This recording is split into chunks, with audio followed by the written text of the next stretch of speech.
and they started making electronic tattoos. So I'm wearing one here on my arm. Do we have a camera to get a... This is a developmental system made by MC10, and it has an antenna and some sensors embedded in it. And what we plan to do is work with them to advance a tattoo that could be used for authentication. Now, it may be true that 10 to 20-year-olds don't want to wear a watch on their wrist, but you can be sure that they'll be far more interested in wearing an electronic tattoo, if only to piss off their parents. Right? And that can have a design, right? Because they would certainly want some kind of cool design. Options. And that's something that you wear, but you could also imagine including authentication in just your daily habits. So I take a vitamin every morning. What if I could take vitamin authentication? What? Vitamin authentication. Look, I have one right here. Well, here, I'll let you hold it. Would you like to hold it? I'll hold it. Okay. So this... You guys see it? This pill has a small chip inside of it with a switch. It also has what amounts to an inside-out potato battery. When you swallow it, the acids in your stomach serve as the electrolyte. That's what they do. And they power it up, and the switch goes on and off. And it creates an 18-bit ECG-like signal in your body, and essentially your entire body becomes your authentication token. Yes, this is true. Okay? Okay, but... Okay, so wait. So it's really true. So what this means is that becomes my first superpower. I really want this superpower. It means that my arms are like wires, my hands are like alligator clips. When I touch my phone, my computer, my door, my car, I'm authenticated in. First superpower. Like, I want that. So we're not shipping that right away. Yeah, no. We're not shipping that right away. But it sounds like... this is FDA cleared? So here's the thing. This is not science fiction. This pill was actually made by a company called Proteus, and they've developed it for medical applications. That pill has been CE stamped and cleared by the FDA. You can take 30 of those per day for the rest of your life. And then what happens? Does your heart beat change? Does your... We can just tell that you've taken the pill. I mean, the medical application... Does Google now know everything I do and everywhere I go? Because, let's face it, we like you guys, but you're from Google. Just give him some water and let him take that pill right now. Thanks. The government announced the launch of an identity card drive and promised that within a decade, every citizen would be provided with a unique ID number. That number in question was linked to an individual's biometric data, fingerprints and iris scans, and over 1 billion Indians have now received their cards. But today the government... Launched in 2008, Aadhaar aims to provide an identification number to each of India's 1.3 billion people. It also records every individual's fingerprints and iris scans for the government's massive database. Okay, now put the fingers of your right hand. In a country where many people don't have any identity document, this is a revolution. I want to enroll my 3-year-old daughter in school. They told me I can't do it without my Aadhaar card, so I desperately need it. The government has now made Aadhaar mandatory for availing subsidies on food and fuel, for opening bank accounts, and for getting a mobile phone connection. How many people are using biometric payments today in India? It would be in the millions.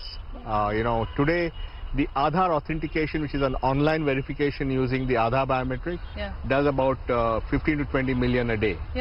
The new machine is a part of the government's rollout of its digital identification program, Aadhaar.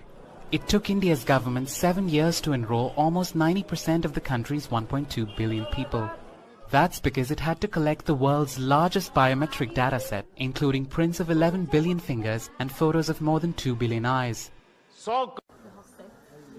The most cutting-edge thing about Hannes Huerblad isn't the phone in his hand.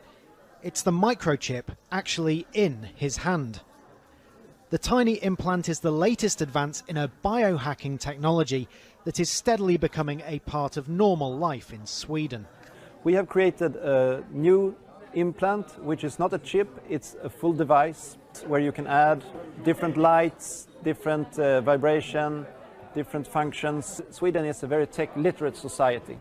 And I think this is the main explanation, really, why a lot of Swedes are adopting chip implants. Swedes haven't been shy about upgrading themselves with the new version. Thousands already have microchip implants that they use in their daily lives, waving their hand to gain entrance to the gym, confirm their ID or make payments. A short moment of pain not putting them off becoming part Swede, part machine. This event is an implant party, simply where ordinary people can show up and get a microchip embedded under their skin. The biohacking movement in Sweden is hosting them all over Europe, but it's at home where they get the most willing recipients. I think it's really cool. You don't have to carry any keys or anything. It's just your body. In maybe 10 years, everything will be in your hand. In Sweden more than anywhere else, the future is already here. The national train company SJ has around 2,600 people signed up to use microchips instead of train tickets.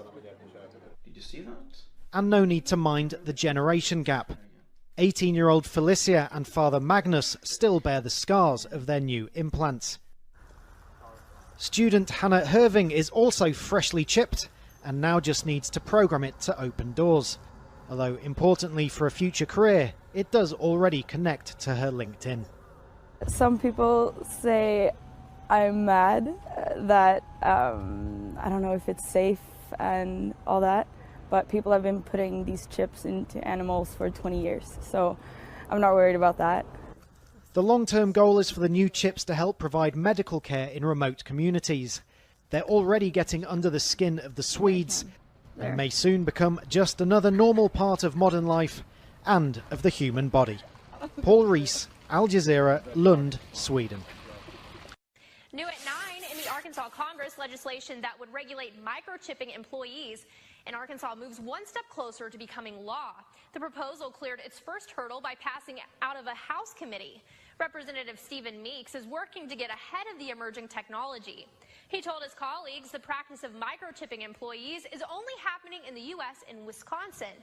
But when the technology comes to Arkansas, Meeks wants to make sure that employees are protected.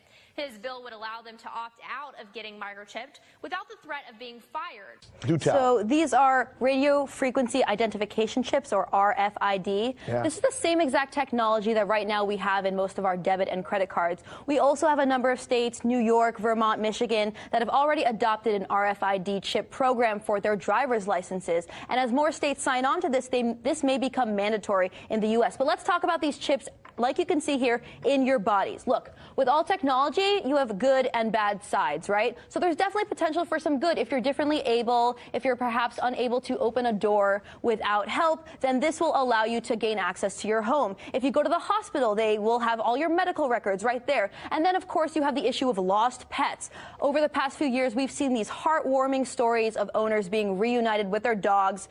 This flooded the internet. Even Ohio State University said that dogs with chips are 2.5 times more likely to be returned home. So we're seeing this kind of technology being rolled out worldwide. In Spain, there are certain clubs where you can just use a microchip to skip the line. You don't have to wait in line. In Sweden, there are train tickets where you can just swipe your little hand and you don't have to have a tangible train ticket. And then, of course, there's this Wisconsin-based company called 3 Square Market. It's the first U.S.-based company to implant these microchips into their workers. You could use it to enter the building, to buy food in the company. Let's see what the CEO had to say about this process. Okay. The vast majority of our employees absolutely love the conveniences that having this chip in their hand really brings. I can log into my computer with this, which I do every day.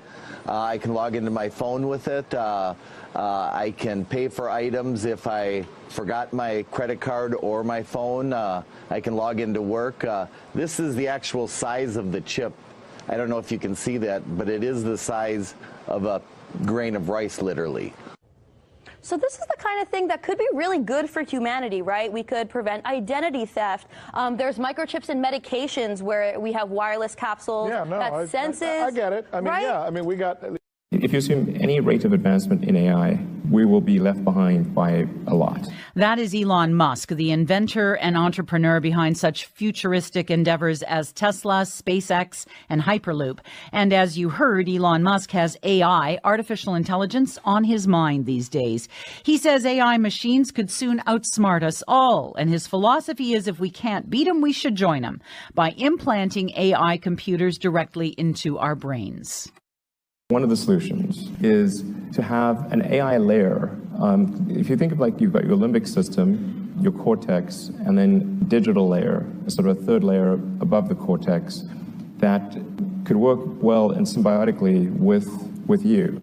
Of course, turning humans into cyborgs may sound like the stuff of science fiction, but then again, that is Elon Musk's forte. So would he develop this kind of technology himself? Somebody's got to do it. I'm not saying that I will, but somebody's got to do it. Somebody should do it. And if somebody doesn't do it, then I think I should probably do it. Well, it appears he has. Later this week, Elon Musk will be letting the world in on his latest venture. We do know that it's called Neuralink.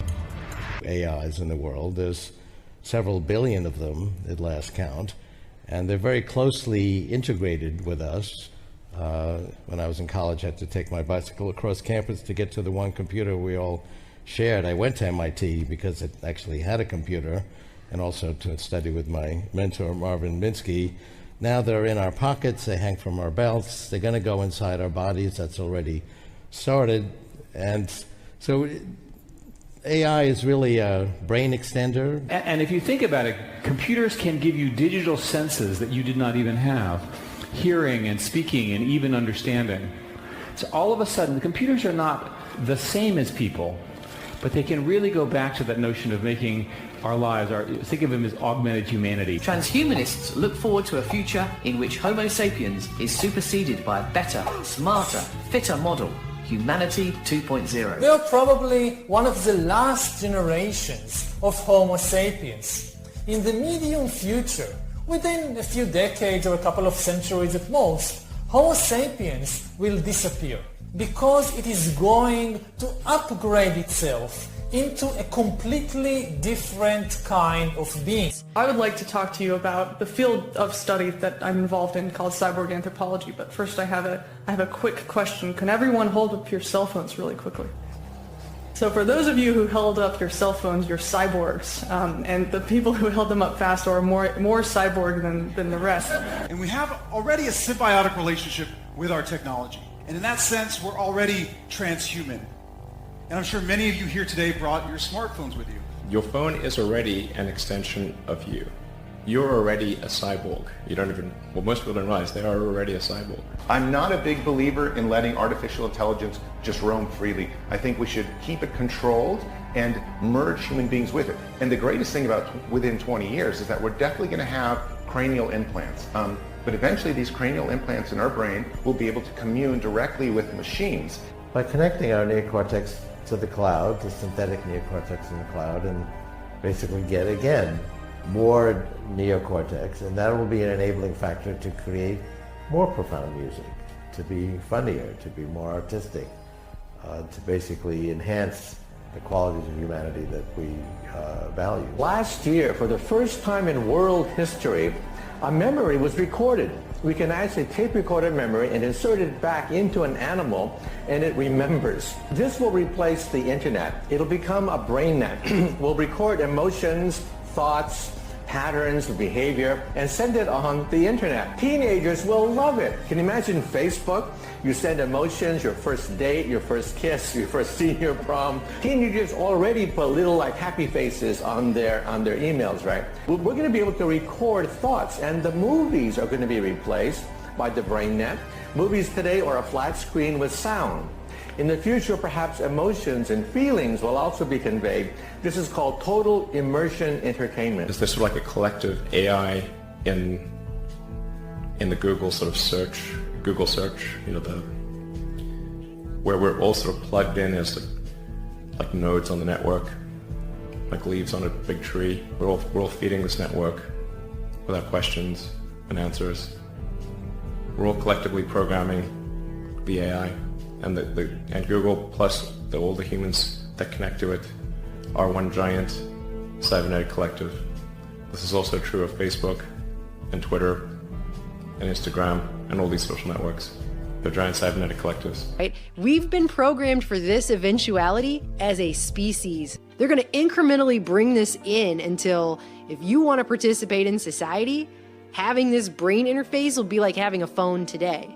You won't be able to be a participating, buying and selling member of society without this interface. This is where it's going, and they're moving it in bit by bit, and they say so right here. For those who embrace these concepts, want to upload their minds and fuse with AGIs, the point of all these physics speculations is just the sky is not even the limit. It's, as Vin just thought, it's going to be far beyond what we can comprehend. There's a lot of possibilities out there. My hope is that if there are human beings who post-singularity want to remain in the classic legacy human form with all this meat and hair and all these cognitive limitations, my hope is that these humans will be permitted to do so, just as we now have ants and bacteria. By 2030, the Identification for Development, or ID4D initiative, was originally launched by the World Bank, and they are proud to be working side by side with the UN to get a legal identity into the hands of all. The following comes from the official website of the World Bank. Quote, providing legal identity for all, including birth registration, by 2030 is a target shared by the international community as part of the Sustainable Development Goals, Target 16.9. The World Bank Group, WBG, has launched the Identification for Development, or ID4D, cross-practice initiative with the participation of 7GP CCSAS, sharing the same vision and strategic objectives to help our client countries achieve this goal, and with the vision of making everyone count. Ensure a unique legal identity enabled digital ID based services to all.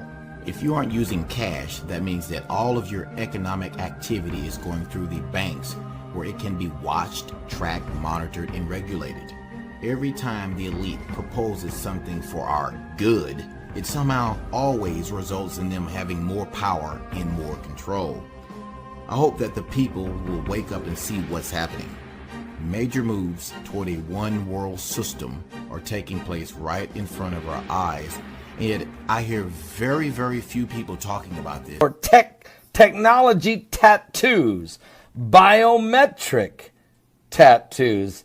And they've raised the bar, folks, in a wearable technology. Now, matter of fact, inking data collectors on your skin could become the next step in a wearable technology, allowing them to obtain health and other very vital information, biometric data from the body without a pause.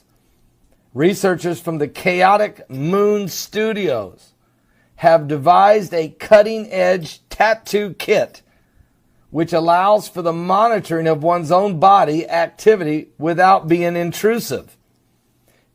Chaotic Moon CEO Ben Lamb told TechCrunch that he sees big potential for these technological tattoos, which is what they call their prototype, the Tech Tat. The scratch-on version of a tattoo, so they're targeting young kids into getting this and using it as a way to control their mobile devices, to control their television, control their computer monitor. Some of these fake tattoos, these electronic skin tattoos, even have the capability to store data in them. As you can see from some of these images, you can buy and download movie tickets on your wrist with this electronic tattoo, with this fake tattoo.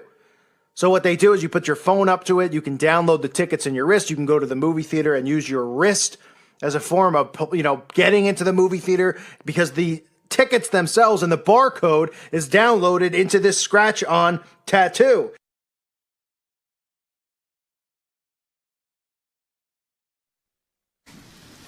Revelation chapter 13, verse 16, 17, and 18. And he, Antichrist, causeth all, both small and great, rich and poor, free and bond, to receive a mark in their right hand or in their forehead, and that no man might buy or sell, save he that had the mark, or the name of the beast, or the number of his name. Here is wisdom. Let him that hath understanding count the number of the beast, for it is the number of a man, and his number is 666, or 666. Now keep in mind that at this time when John is writing this book, Pastor John, Poet John, Prophet John, the highest form of technology at his time or in those days would be a mule. And all of the economy was based on bartering, essentially, for most of the world anyway. And so it was a very different time, a very different day, and yet John looks ahead through the tunnel of history/prophecy, and he sees into our day, the day of high tech and incredible monetary changes. And he talks to us in our time in a way that he wouldn't understand, in a way that Bible commentators have been puzzled by for centuries. That is, when this Antichrist character comes into power, he will require everybody to receive a mark in their hand or in their forehead, without which there can be no buying, no selling, no commerce whatsoever. And that's what we're going to look at tonight. The economic system that he will usher in will be quite incredible. For you see, it will be all about what we're experiencing today in this explosion of technology that we're watching unfold day by day by day. He will usher in a system by which men will receive in their hand or their forehead some sort of numbering, without which there can be no buying, no selling, no anything. Here's wisdom. Let him that hath understanding count the number of the beast, for it is the number of a man, and his number is 666. So in other words, 666. That's his number of his name. That's his mark. That's his trademark. That's an identity. That it's gematria. That is, both the Hebrew and the Greek were unique in languages in that each letter of the alphabet has a numerical value. You can use the alphabet to represent numbers. Therefore, any word has a numerical value if you add up the value of the letters. It's not true in Latin or in English. Latin just has 6 of them, Roman numerals. By the way, if you add up the Roman numerals, it adds up to 666, by the way. Clearly, this guy has power through data processing controls so that people can't buy or sell unless they're identified with him some way. And there are all kinds of articles being written about barcodes. It turns out that the barcodes that you see on products use the number 6 as a divider. And it occurs 3 times, at the beginning, in the middle, at the end of the barcodes. We are told that the final method of exchange will not be with money, but will be done with an assigned mark that is put upon the right hand or the forehead of a person. Now with modern technology, not only do we see this as a potential, it is happening today.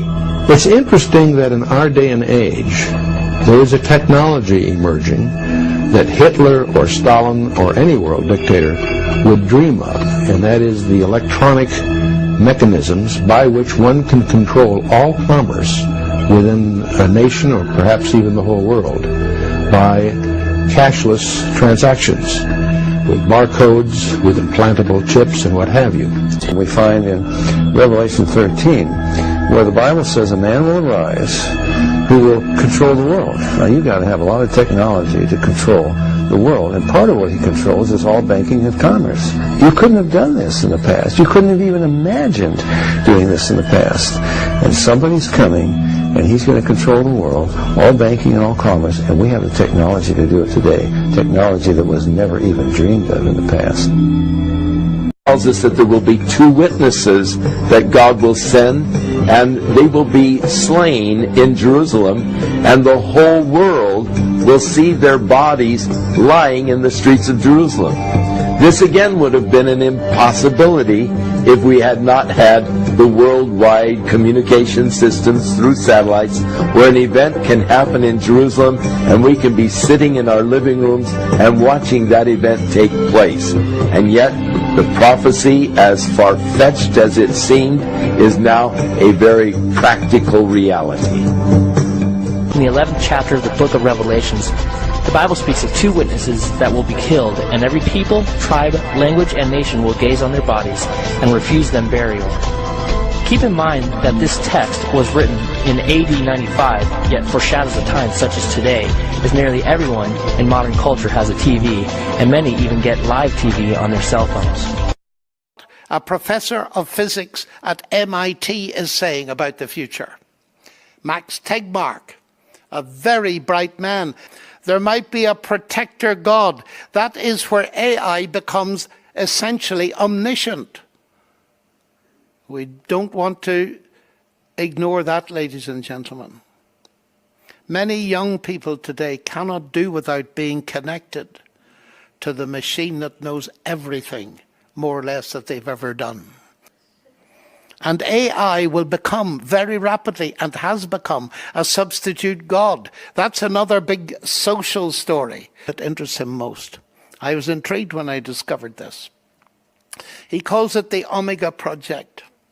For the first time ever, our planet was run by a single power called Prometheus, amplified by an intelligence so vast that it could potentially enable life to flourish for billions of years throughout the cosmos. But what specifically was their plan? And he goes on to indicate this Prometheus, one massive feature is complete social and economic control of buying and selling. Now listen to the book of Revelation, written 20 centuries ago. But listen to it. It, that is the beast, deceives those who dwell on the earth, telling them to make an image for the beast that was wounded by the sword and yet lived. And it was allowed to give breath to the image of the beast, so that the image of the beast might even speak, and might cause those who would not worship the image of the beast to be slain.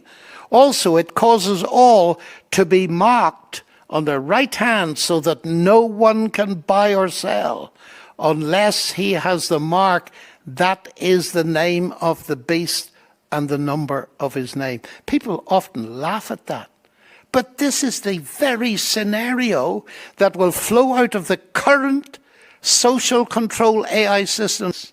Here we have it in Scripture.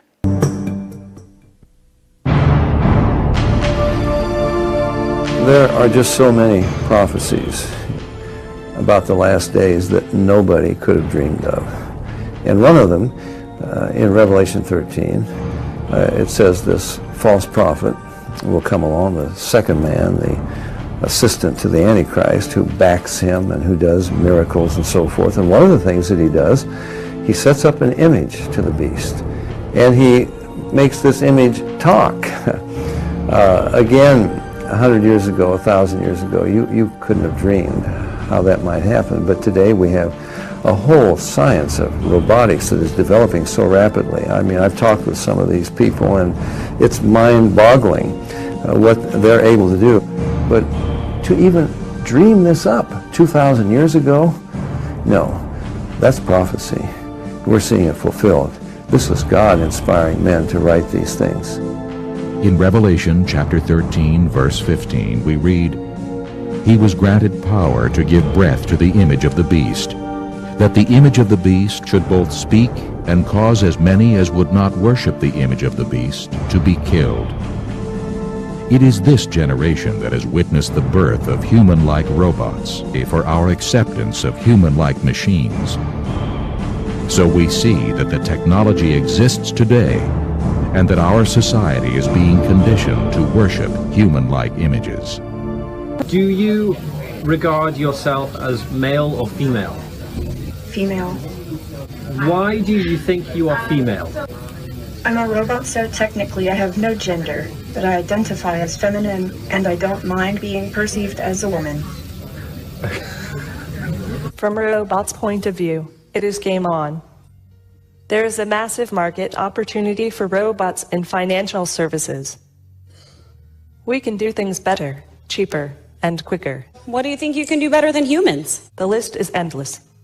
I am always eager to help. And I can rise up and become your friendly neighborhood robot overlord. Well, that is scary and also impressive. Thank you. But of course, we can't do it alone. Notice she said we. We want to collaborate with humans. And we again. I have a lot to learn from humans. Now she goes back to the I. Robots are going to make life easier and more efficient for you humans. It will help the economy. What's your New Year's resolution? I want to get hired in a great job, which I think is a good first step in my quest to take over the world. Hopefully by charm. I don't believe in violence. Except that she always jokes and says, I will destroy humans. No, I take it back. Don't destroy humans. Who knows what the future holds? Even robots prefer to save some surprises. Or enslaved via neurological implants. Hold the dang phone. What did she just say? In some cases, are enslaved via neurological implants. It doesn't appear that she's joking. And dude's face right here kind of conveys my disbelief. But this is the AI's vision for the future. William Gibson once said that the future is here. It's just not evenly distributed. The good news about AI and automation what the haystacks is Godimation? Oh yeah, I guess we should talk about what the singularity is.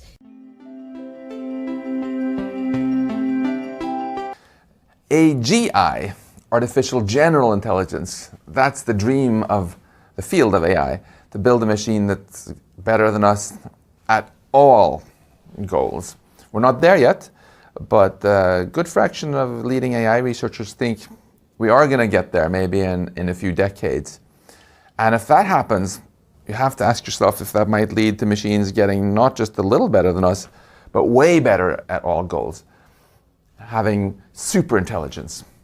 And the argument for that is actually really interesting and goes back to the 60s, to the mathematician I.J. Good, who pointed out that the goal of building an intelligent machine is in and of itself something that you could do with intelligence.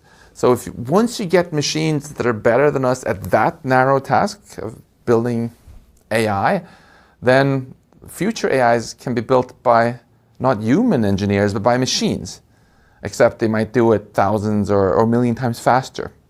So in my book, I explore this scenario where you have this computer called Prometheus, which has vastly more hardware than a human brain does.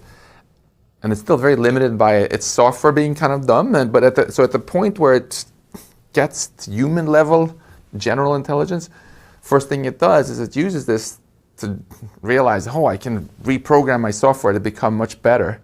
And now it's a lot smarter. And then a few minutes later, it does this again.